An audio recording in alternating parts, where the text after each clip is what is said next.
নমস্কার, অ্যাস্ট্রোলজার কুমার। আশা করি আপনারা সকলে ভালো আছেন। আজকে আপনাদের একটা নতুন বিষয় বলি।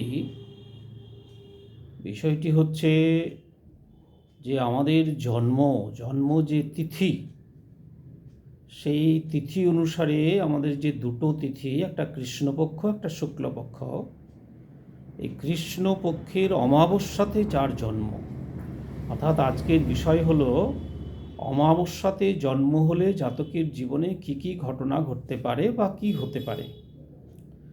আপনারা জানেন শুক্লপক্ষ এবং কৃষ্ণপক্ষ এই দুটো পক্ষ, শুক্লপক্ষে আলো থাকে, কৃষ্ণপক্ষে অন্ধকার থাকে। অর্থাৎ কৃষ্ণপক্ষ হচ্ছে আপনার ক্ষয়িত মন এবং শুক্লপক্ষে হচ্ছে আপনার বর্ধিষ্ণু মন। তো আমাদের যদি কি করে আপনি বুঝবেন যে আপনার জন্মছকে অমাবস্যাতে জন্ম, একটা সহজ উপায় আপনাদের বলে দিই। সেটি হচ্ছে, যদি দেখেন যে আপনাদের জন্মছকটা খুলে আপনারা যদি দেখতে পান যে আপনাদের একই ঘরে চন্দ্র এবং সূর্য রয়েছে, অর্থাৎ রবি রয়েছে, তাহলে জানবেন আপনার তিথি কিন্তু অমাবস্যা, অর্থাৎ আপনার জন্ম হচ্ছে অমাবস্যা। যখন রবি এবং চন্দ্র একসঙ্গে এসে যায়, একই ঘরে এসে যায়, তখন কিন্তু অমাবস্যা তৈরি হয়ে যায়। সেই সময়ে জন্ম হলে কিছুটা একটা বিরূপ ঘটনা ঘটে, অর্থাৎ জাতকের জীবনে স্মুথনেস থাকে না। স্মুথনেস থাকে না তার মানে কিন্তু এই নয় যে তার জীবনে কিছু উন্নতি হবে না, গ্রোথ হবে না, নট দ্যাট, তা কিন্তু নয়। অর্থাৎ চন্দ্র কি? চন্দ্র আমাদের হচ্ছে মনের প্রতীক। চন্দ্র ভালো মানে আপনার মন ভালো, চন্দ্র ভালো মানে আপনার মা ভালো, আপনার মানসিকতা ভালো, আপনার ক্যাশ ফ্লো ভালো, এইগুলো হচ্ছে চন্দ্র। এই অমাবস্যাতে কি হয়? অমাবস্যাতে চন্দ্রের অন্ধকার থাকে, অর্থাৎ চন্দ্র মন্দ হয়ে গেল। মোদ্দা কথা, আপনার জীবন আপনি যখন জন্মলাভ করছেন, তখন আপনার শরীরের উপরে এবং মনের উপরে, অর্থাৎ আপনার উপরে চন্দ্রের প্রভাবটা পড়ছে না। তাহলে যদি জন্মকালে একটা গ্রহের প্রভাব না পড়ে, অর্থাৎ সেই গ্রহের আলো থেকে যদি আপনি বঞ্চিত হন, তাহলে যা হবার তাই হবে। একটি গ্রহের যে সমস্ত গুণগুলো, সেই গুণগুলোর অভাব থাকবে। সুতরাং অন্ধকার বেশি থাকে জীবনে। রবি, আমাদের জন্মকালে রবি যদি আপনাদের উচ্চস্থ থাকে, তাহলে রবির আলো বা রশ্মি আপনি বেশি পেলেন। রবি যদি মেষ রাশিতে থাকে, তাহলে আপনার জন্মকালে রবি দেখলেন মেষ রাশিতে আছে, আপনার উপরে রবির রশ্মি অর্থাৎ তেজ প্রভাব বেশি হলো। এর ফলে ভালো হলো কি মন্দ হলো সেটা অন্য বিষয়, কিন্তু আপনার উপরে রবির প্রভাব কিন্তু বেশি এসে গেল। তাহলে অমাবস্যাতে জন্ম হলে আপনার উপরে চন্দ্রের প্রভাব থাকলো না, আপনি চন্দ্র থেকে কোনো কিছু পাওয়ার আশা করতে পারলেন না বা পেলেন না। চন্দ্র কোনোভাবেই আপনাকে কিন্তু কোনো কিছু দিয়ে সাহায্য করে উঠতে পারবে না। এই হচ্ছে মূল কথা। তাহলে এই চন্দ্র মন্দ চন্দ্র হল, আর চন্দ্র মন্দ মানে মন মন্দ। মন মন্দ কি? আপনার মনটা খারাপ থাকবে।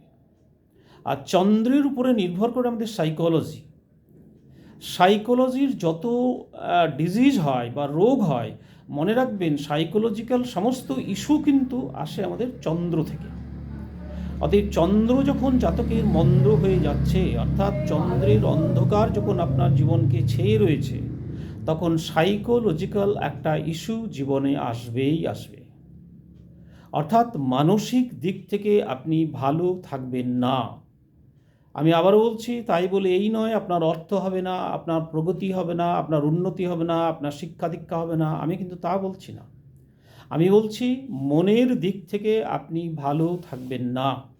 আপনি কোটিপতি হয়েছেন, আপনার কোটি কোটি টাকা রয়েছে, তবু আপনার মন ভালো থাকবে না। আপনার প্রচুর গাড়ি বাড়ি সম্পত্তি, পরিজন লোকজন পরিজন, ভরা সংসার, তবুও কিন্তু আপনি মনের দিক থেকে ভালো থাকবেন না। কারণ কারণ চন্দ্র আপনাকে শুধু অন্ধকার দিয়েছে।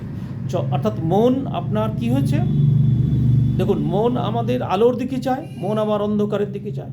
মন যখন আলোর দিকে যাচ্ছে তখন আপনার কি হচ্ছে, মনটা ভালো হচ্ছে। আপনি একটা ঘরের মধ্যে একটা সাধারণ উদাহরণ দেখুন, আপনি সারাক্ষণ একটা ঘরের মধ্যে বন্দি অবস্থায় রয়েছেন, বসে আছেন, পড়াশোনা করছেন, যাই করছেন, কাজ করছেন।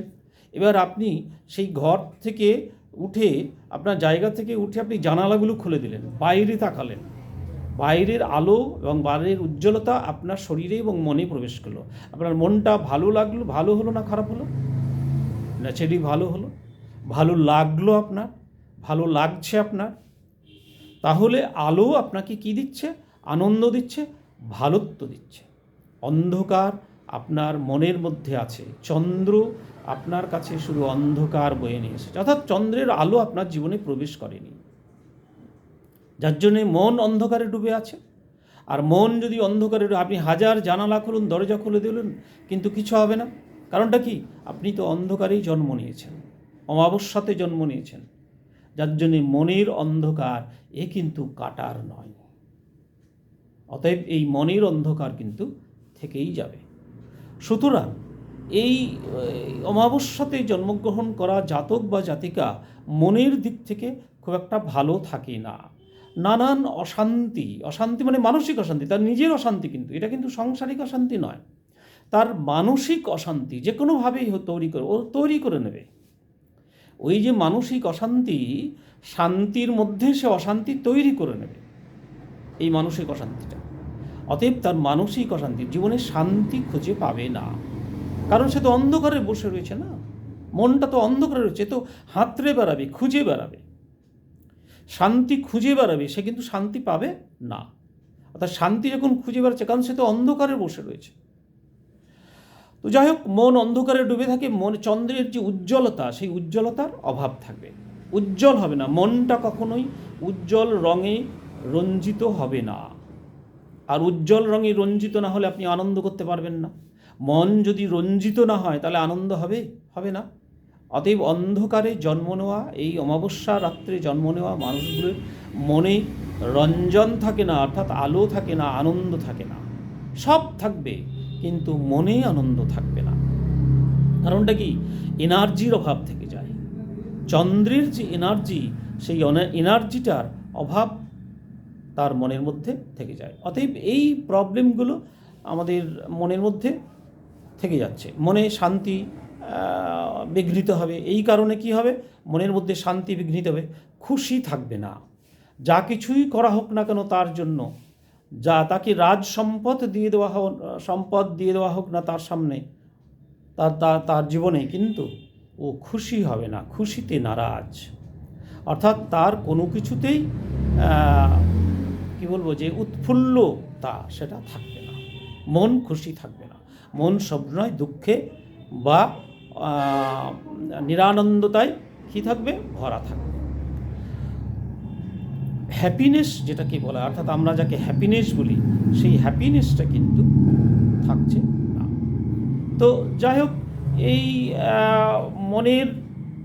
মনের শান্তি, এদের আর একটা কী হয়, এরা কিন্তু ওই তন্ত্র মন্ত্র ইত্যাদিতে তাড়াতাড়ি এফেক্টেড হয়ে যায়।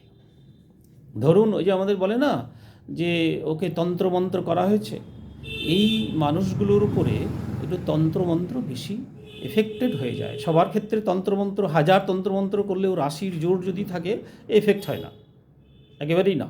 সবাই লোকে আপনাদের ভয় দেখাবে যে আমি তন্ত্র করেছি, মন্ত্র করে দেবো ইত্যাদি ইত্যাদি। সে যে যাই করুন, আপনার যদি লগ্ন রাশি প্রবল হয়, শক্তিশালী হয়, ও তন্ত্রমন্ত্র করেও কিছু লাভ হয় না।